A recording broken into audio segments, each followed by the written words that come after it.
tous. Je suis très heureuse de vous accueillir dans mon atelier pour ce premier cours en ligne du pinceau libre. Pour ce premier cours de pinceau libre, j'ai choisi un motif qui me tenait à cœur. C'est donc ce bouquet romantique parce que j'avais envie de le partager avec vous. J'ai une grande attirance pour tout ce qui est fleurs un peu romantiques, un peu de l'école victorienne, de la période victorienne en fait, avec des fonds fondus, des couleurs très douces. Et donc j'ai le plaisir de vous inviter à peindre ce motif avec moi. Et donc sur ce motif, nous allons peindre, tout d'abord nous allons travailler un motif, le fond avec de la texture. Puis par-dessus la texture, nous rajouterons les couleurs qui sont ici en fond, donc les jaunes, le vert, les violets. Puis nous mettrons ensuite en place le motif.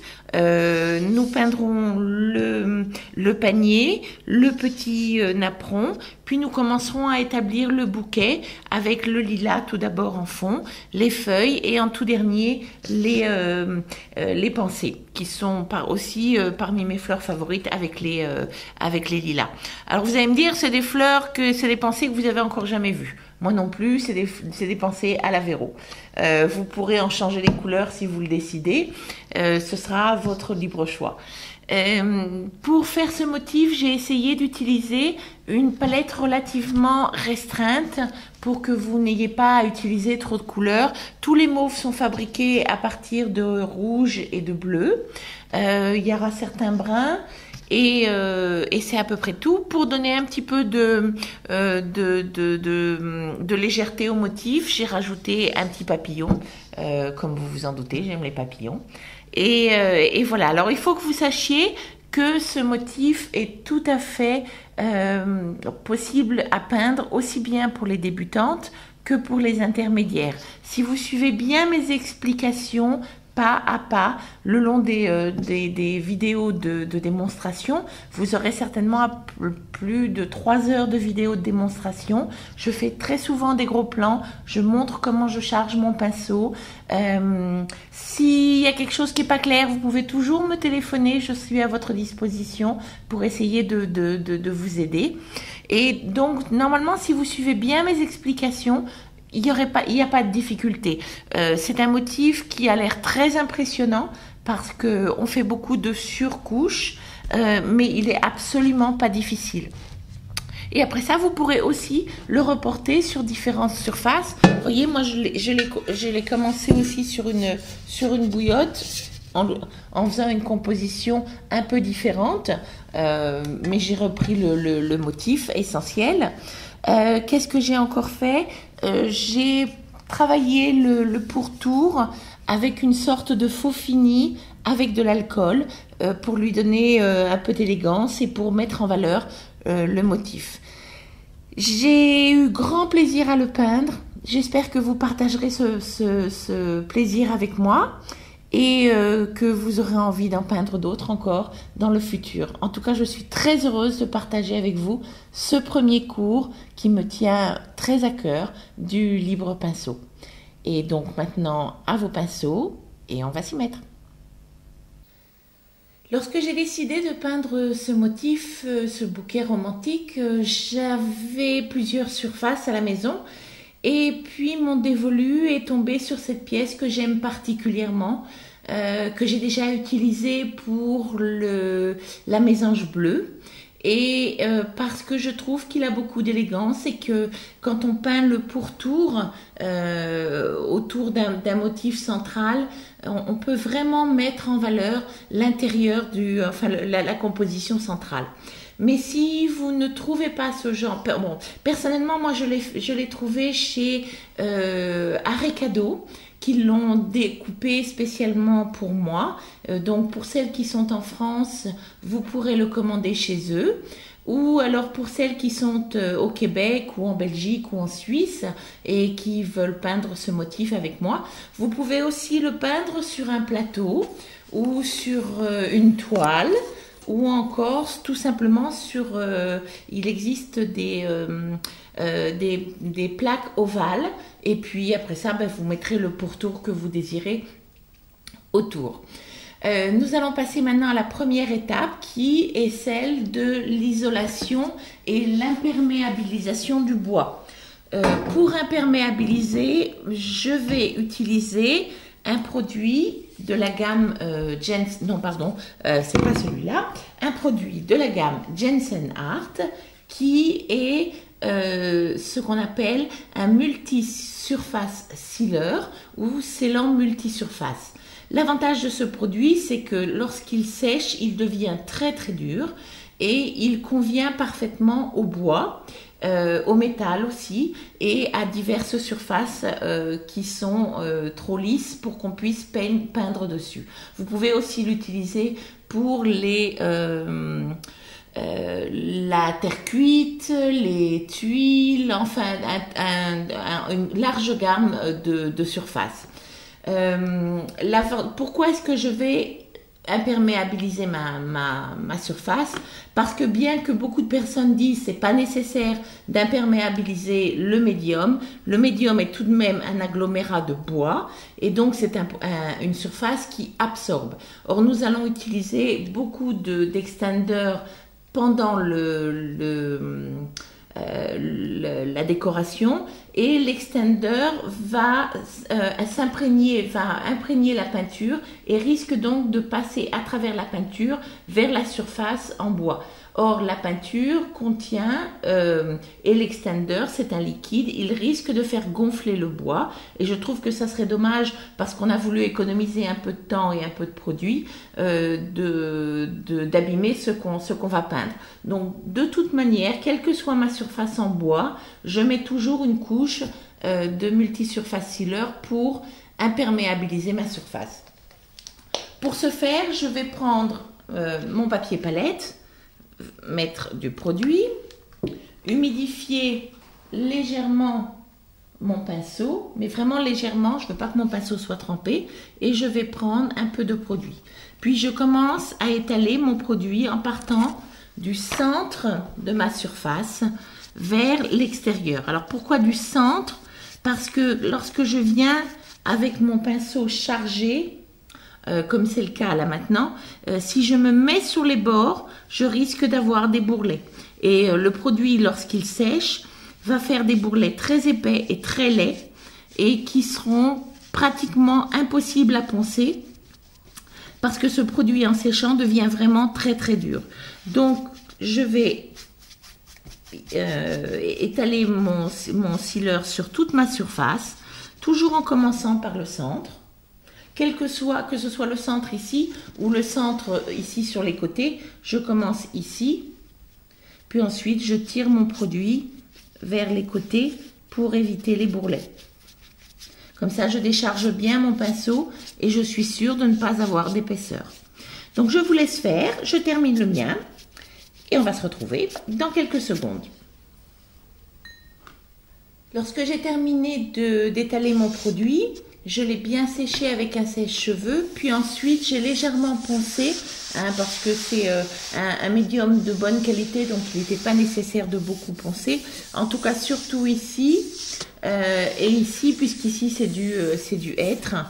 Ici à l'intérieur, c'était pas nécessaire, puisque de toute manière, nous allons mettre de la texture, donc il n'est pas nécessaire que la surface soit bien lisse. Alors, pour préparer ma texture, je vais faire un petit zoom pour que vous voyez mieux. Voilà. Je vais prendre du light gray valeur 8. Donc, light gray valeur 8. Voilà. J'en prends une part. Et je vais mettre du medium gray valeur 6. La même quantité. Voilà, ça devrait suffire. Je vais prendre mon couteau à palette.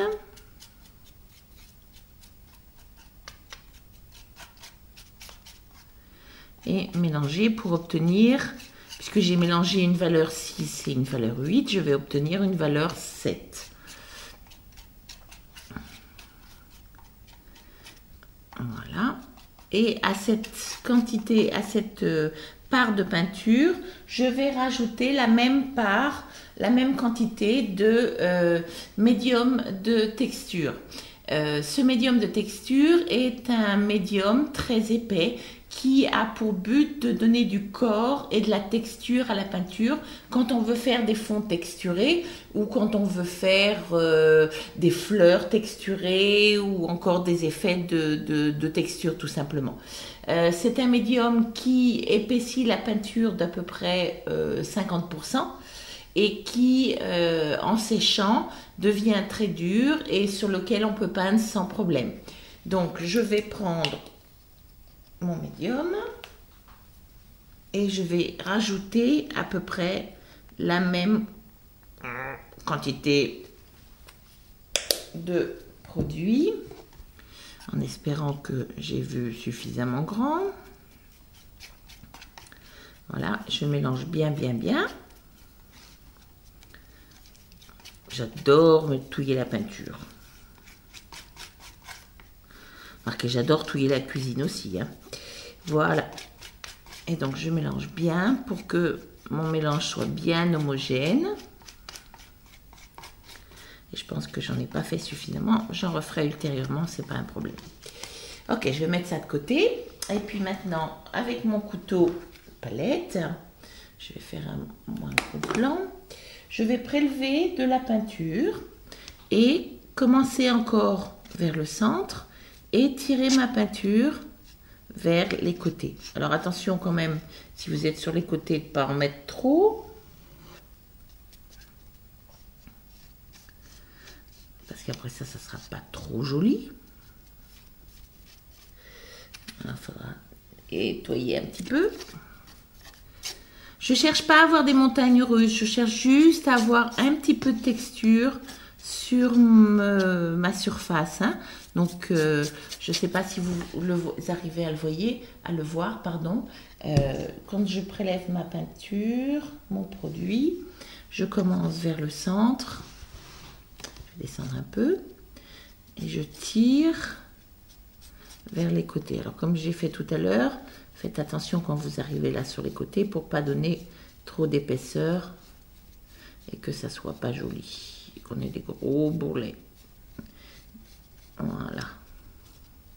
Et ensuite, j'aplatis un petit peu avec mon couteau palette. Hein.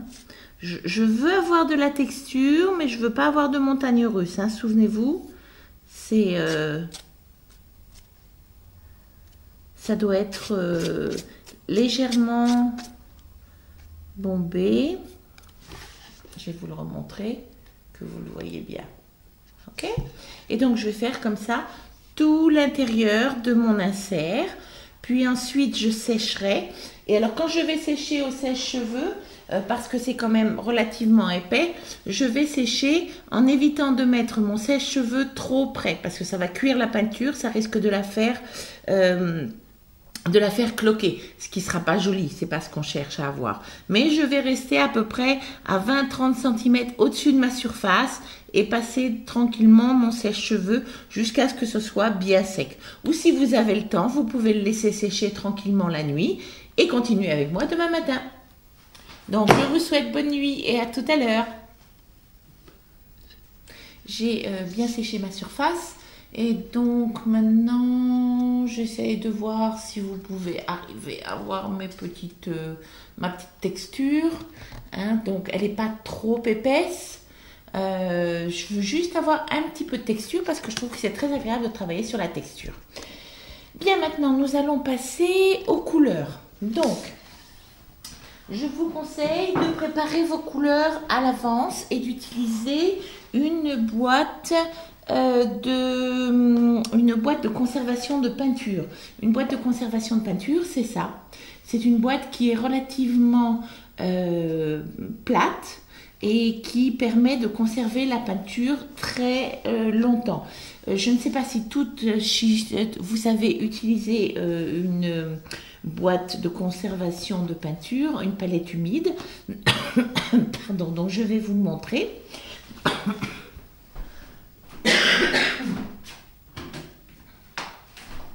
Nous nous allons prendre une boîte, donc comme celle-ci. Je vais prendre du papier absorbant de cuisine, de bonne qualité, parce que sinon, si vous prenez du papier de moins bonne qualité, vous aurez des surprises quand vous allez commencer à le déplier. J'ai pris 2 feuilles et je les ai pliées en 2, puis je vais replier comme il faut que je vois la surface, voilà, comme ceci, pour qu'elle puisse rentrer dans ma boîte. C'est même peut-être un peu trop grand. Je vais faire comme ça. Et je vais donc le plier en 3 en utilisant comme ça et comme ça. Ça devrait rentrer. Parfait, ça rentre bien. Et je vais couper le bout parce que c'est pas la peine que j'en ai trop au bout. Voilà. Donc je coupe mon petit bout. Et maintenant je vais prendre de l'eau propre. Alors vous pouvez le faire sous le robinet, hein. Moi je vais pas aller, je vais pas vous emmener avec moi sous le robinet. Ce sera un peu trop compliqué pour déménager la caméra. Donc j'ai de l'eau propre ici et je vais tout simplement mettre mon petit chiffon dans l'eau et l'essorer, mais pas trop, hein. Je veux qu'il reste quand même bien humide. Il est bon quand il n'y a plus d'eau qui goutte. Donc après ça, vous le défaites et c'est là qu'on se rend compte si on a du bon papier absorbant ou pas, parce que si on n'en a pas du bon, ben, il part en petits morceaux et c'est pas très agréable. Voilà, donc je le aplatis bien, je remets ma pastille en place et je prends ma boîte de conservation de peinture et je pose mon papier absorbant bien à plat dedans. D'accord? Bien à plat pour éviter qu'il y ait des bulles d'air en dessous, parce que sinon le papier sécherait trop vite et de par là même, eh bien ma peinture aussi. Ensuite, je vais préparer mes peintures et puis je vais les ranger dans ma boîte de peinture, les unes à côté des autres, en fonction des familles, parce que c'est plus pratique après ça de retrouver mes couleurs. Donc là, j'ai mis les violets bleus en partant du plus foncé vers les couleurs donc les valeurs les plus foncées en allant vers les plus clairs. Les roses, j'ai mis mes violets rouges, j'ai mis ma famille de vert et puis j'ai mis ici ce que j'ai appelé le bleu canard. Oui, tout à fait, le bleu canard. Donc mes couleurs sont prêtes et dans cette boîte, elles vont se conserver parfaitement pendant des jours et des jours, des semaines et des semaines, voire même des mois. Ce qu'il y a, c'est que de temps en temps, quand j'ai soif, pensez à donner à boire à vos peintures. Elles ont soif de la même manière, hein, donc elles sont exposées à l'air, donc elles risquent de sécher. Donc de temps en temps, pendant ma séance de peinture, je prends un petit pchit et je pchit sur ma peinture juste pour l'humidifier un petit peu. Et quand j'ai fini de travailler le soir, ou au moment où j'ai fini de travailler, je couvre, avant de couvrir, j'asperge un petit peu, hein, et puis je ferme bien ma boîte en chassant l'air, et comme ça ma boîte reste bien hermétique et quand il fait très chaud, je la mets même au frigo et mes peintures peuvent se garder des jours et même je vous l'ai dit des mois, il n'y a pas de souci. Moi ça m'est déjà arrivé de mettre de la peinture dans une boîte comme ça, j'en ai plusieurs pour chacun de mes projets et puis je les mets au frigo et puis j'ai pas le temps de travailler sur le projet sur lequel je travaille. Et je reviens un mois après, ma peinture est encore fraîche, il n'y a pas de souci. Mais il faut penser de temps en temps à aller la voir dans le frigo et voir qu'elle soit encore bien humide. D'accord? Donc, vous préparez vos peintures, vous faites vos mélanges et vous les mettez bien dans la boîte, hein, en les mettant par famille. Moi personnellement, je me suis préparé une petite feuille, voyez, où j'ai mis mes dosages. Ce que je vous conseille de faire, bon, vous n'êtes peut-être pas obligé de le faire, mais je trouve que c'est quand même très pratique si vous voulez le faire comme ça. Vous n'êtes pas obligé de mettre les dosages, mais au moins mettre les couleurs. Ou alors, dans la feuille d'explication que j'ai préparée, à côté de chaque couleur, lorsque vous faites votre mélange, mettez une petite touche de la couleur que vous avez obtenue. Comme ça, quand je vous dis par exemple, on va prendre du violet bleu, ben vous savez que le violet bleu, c'est cette famille-là. Ou on va prendre du violet rouge, vous savez que le violet rouge, c'est cette famille-là. On va prendre du rose, etc. ou du vert. Ce sera plus facile pour vous de savoir quelles sont les couleurs que je vais appeler. Sinon, vous allez me dire, mais de quoi qu'elle cause? Donc, préparez ça d'avance. Et puis, une fois que vous aurez préparé vos petites couleurs, vous les aurez bien sagement rangées dans la boîte, on va se retrouver pour commencer à préparer le fond de notre bouquet romantique. Et donc, je vous laisse préparer vos couleurs. Comme dans les explications, ou comme ici, vous allez voir des annotations où il y a écrit par exemple 2 + 1 + touche. Vous pouvez, par exemple, alors quand je dis 2 + 1 + touche, c'est, oups, on va mettre ça à l'endroit, comme ça vous verrez mieux. Et puis, je vais faire un zoom. Voilà. Et alors, par exemple, je veux faire un violet bleu. Donc, je vais mettre plus de bleu et c'est ce que j'explique dans mes explications. Donc, je vais prendre de l'ultramarine blue. 2 parts d'ultramarine blue. J'essaye d'avoir 2 parts égales, de préférence. Et 1 part de Naphthol Red. Hop. Je les mets côte à côte, comme ça je sais approximativement que j'ai à peu près la même quantité. Et j'ai dit une petite touche de raw amber pour atténuer la couleur, pour pas qu'elle soit trop vive. Alors quand je dis une petite touche, c'est une petite touche. C'est vraiment une petite crotte. Et puis je prends mon couteau palette et je vais mélanger bien mes couleurs. Ça c'est un petit morceau. Je vais bien mélanger mes couleurs en les aplatissant bien, en touillant la peinture. Et je vais obtenir donc un joli violet avec un peu atténué puisque j'y ai mis une touche de brun pour adoucir la couleur. Et donc ça, ce sera notre violet bleu. C'est la valeur la plus foncée. Une fois que vous l'avez bien mélangé, vous le mettez dans votre petite boîte de côté. Faites-en suffisamment, bon, il ne faut pas en faire une tonne, c'est sûr, mais faites-en suffisamment. On va quand même se servir des couleurs relativement en transparence, donc on n'aura pas besoin de beaucoup de couleurs, mais il en faudra quand même. Donc, faites à peu près l'équivalent d'une pièce je dirais d'une pièce d'1 euro, ça devrait suffire. Ok? Donc, vous faites vos petits mélanges. Vous les rangez bien sagement dans votre boîte et puis on se retrouve dans quelques secondes pour la décoration du fond de notre bouquet romantique. A tout de suite. Mais normalement vos couleurs sont prêtes. Donc maintenant nous allons procéder à la décoration du fond. Je me suis fait 2 petits repères pour avoir l'arrière de ma table et le devant de la table sur laquelle repose mon bouquet. Essayez d'être droite, parce que sinon le bouquet il va pencher, puis le panier va se renverser et il y aura de l'eau partout. Donc, faites vos petits repères. Moi, personnellement, j'avais 10 cm et demi du bas ici jusqu'au bord inférieur de ma table et ensuite j'ai 6 cm à l'arrière de ma table. Mais bon, comme vous allez certainement le faire sur des surfaces différentes de la mienne, puisque vous allez certainement agrandir et mettre le motif à la taille de vos objets, il y a des chances pour qu'on n'ait pas exactement les mêmes dimensions. Je vais utiliser maintenant du retardateur. Le retardateur est un produit qui sert, comme l'explique son nom, comme le dit son nom, à retarder le temps de séchage de ma peinture. C'est un produit acrylique qui est sans danger, qui contient du propylène glycol qu'on met dans la crème pour les mains et la crème pour bébé, etc. Donc vous pouvez l'utiliser sans problème. Je ne vous dis pas le nombre de fois où moi j'ai mis mon pinceau dans la bouche avec de l'extendeur dessus parce que bon, comme beaucoup de peintres, j'ai la sale manie de sucer mes pinceaux. Voilà. Ou de les tremper dans mon café. Donc je vais bien en étaler. Oh bah, la caméra ne fait pas la pointe. Je vais bien en étaler sur toute ma surface pour pouvoir travailler un peu mes couleurs en les mélangeant entre elles.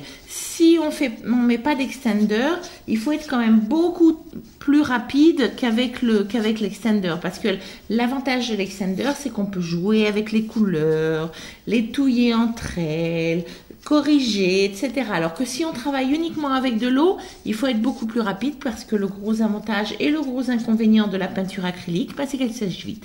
Donc si on veut pouvoir s'amuser et faire muse avec les peintures, on met un petit peu d'extender. Personnellement, moi j'adore l'extender, je ne pourrais plus travailler sans extender aujourd'hui.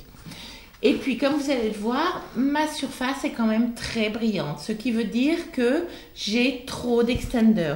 Et comme c'est un produit qui est relativement huileux et que nous travaillons avec un produit aqueux qui est la peinture acrylique, si je mets maintenant ma peinture acrylique sur ce produit-là, on va avoir un effet il va y avoir une réaction entre les deux produits, la peinture et l'extender, et la peinture va filer partout. Elle va se disperser partout et vous n'aurez plus le contrôle de votre surface. Donc pour ça, je vais prendre un papier absorbant et je vais légèrement essuyer ma surface de façon à ce qu'elle devienne satinée et non plus brillante. Parce que quand elle est satinée, je sais que là j'ai la bonne quantité d'extender et que je peux maîtriser la peinture. Puis, je vais prendre mon pinceau large, et reprendre de la couleur de base. Alors, je vous rappelle, c'était une part de gris, de light gray numéro 8 et une part de medium gray numéro 6 que j'avais bien mélangé ensemble. Alors, pourquoi est-ce que je remets de ma couleur de base sur ma surface? Parce que je veux pouvoir mélanger mes couleurs entre elles. Or, si je mets simplement mes couleurs de base sans avoir avec quoi les mélanger, eh ben, ça va pas être joli parce que je n'aurai pas de peinture pour les mélanger entre elles. Oups, j'ai une petite cochonceté. Oups. Et puis, je remets un petit peu de ma couleur partout. Voilà. Et ça me permettra d'atténuer mieux mes mélanges entre eux si j'ai de la peinture en dessous. En général, on fait ça avec la couleur de base. Hein. Voilà. Puis j'essuie bien mon pinceau. C'est pas la peine de le rincer. Je l'essuie bien. Et maintenant, je vais prendre le Yellow Oxide, qui est un vert ocre. Et je vais le mettre du côté où est ma lumière. Ma lumière se trouve ici, en haut, à gauche. À gauche, oui. J'ai toujours un petit problème avec la gauche et la droite. Et le fait d'avoir mis du gris en dessous me permet de pouvoir atténuer ma couleur joliment. Parce que si j'avais mis le jaune directement sans avoir de gris en dessous, j'aurais une couleur très vive. Or, je ne cherche pas à avoir une couleur vive, je cherche à avoir une couleur relativement atténuée. Je mets plus de ce côté-là, hein, et puis plus je vais vers l'autre côté, plus j'atténue ma couleur en la mélangeant avec le gris. Voilà. Maintenant, je vais essuyer mon pinceau et prendre dans ma palette de couleurs le vert, donc là j'ai mon vert le plus foncé, le vert en dessous, je vais prendre le troisième vert, le vert moyen, le vert clair, et ça c'est le vert très clair. Donc je vais mettre mon vert ici. Et de nouveau, je vais pouvoir, grâce à mon extender, mélanger les couleurs entre elles et obtenir un fond un peu travaillé. J'adore ce genre de fond. Je trouve ça tellement joli, tellement élégant. Et ça, c'est grâce à l'extender. Et vous verrez tout à l'heure, on va jouer encore avec les couleurs. On va rajouter des mauves, on va rajouter du bleu canard, etc. Ça va être adorable. Ça va beaucoup vous plaire. Bien, maintenant, j'essuie mon pinceau parce que je ne veux pas garder du vert et que je vais prendre du violet. Et je vais prendre dans la gamme de mes violets, je vais prendre le violet bleu qui est ici. D'accord? C'est la partie ombrée qui se trouve donc sous la table. Et je vais le mélanger avec mon gris qui est déjà sur ma surface. Hein. Et le fait d'avoir mon gris, comme je vous l'ai dit tout à l'heure, eh bien, ça me permet d'atténuer ma couleur et de ne pas avoir une couleur beaucoup trop vive puisque j'ai le gris en dessous. Là, on fait juste la couleur de fond. On remettra des glacis, on remettra des lavis.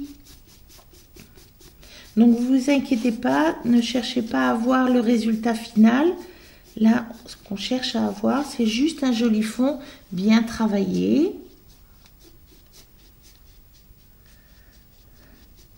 Voilà. N'oubliez pas, on a notre bord de table qui vient ici, donc il n'est pas nécessaire de bien travailler ici cette surface-là, puisque de toute manière, on va mettre du bord de table. Par contre, j'aimerais bien entraîner un petit peu de mon mauve ici, à l'arrière de mon bouquet.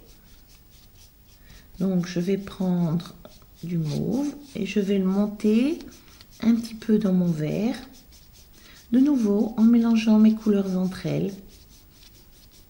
Et si vous remarquez, je tiens mon pinceau relativement haut. Je ne m'accroche pas à mon pinceau ici parce qu'à ce moment-là, j'ai un toucher beaucoup trop rigide. Alors que si je tiens mon pinceau plus haut, le toucher sur ma surface est beaucoup plus léger et je laisse beaucoup moins de marques de pinceau. Et quand je suis contente de mon résultat, je prends de plus en plus de recul sur mon pinceau de façon à avoir un toucher vraiment, vraiment léger. Et comme ça, je laisse peu de marques de pinceau. Où vais-je en mettre encore? Je vais en mettre aussi un petit peu de l'autre côté. Parce que j'ai aussi quand même un petit peu d'ombre ici. Hein, que ça représente l'ombre de mes fleurs. Donc je vais en mettre un petit peu. Vous affolez pas, ça fait beaucoup. Mais je sais où je vais. De toute manière, je mélange mes couleurs entre elles. Donc j'ai pas de souci. Et tant que mon extender est encore humide, et c'est ce qui est le cas, je peux jouer avec mes couleurs autant que je veux. On doit encore voir le vert, hein, et on doit encore voir le jaune. Ok, et donc là maintenant je viens chercher mon mauve pour le tirer un petit peu dans mon jaune. De toute manière, une fois qu'on aura mis en place les lilas, on rejouera avec les couleurs. Voilà. Personnellement, j'aime ce que j'ai comme résultat. Là, j'aime mon fond, il est bien travaillé. De toute manière, comme je l'ai dit tout à l'heure, on va retravailler les couleurs. On remettra des glacis.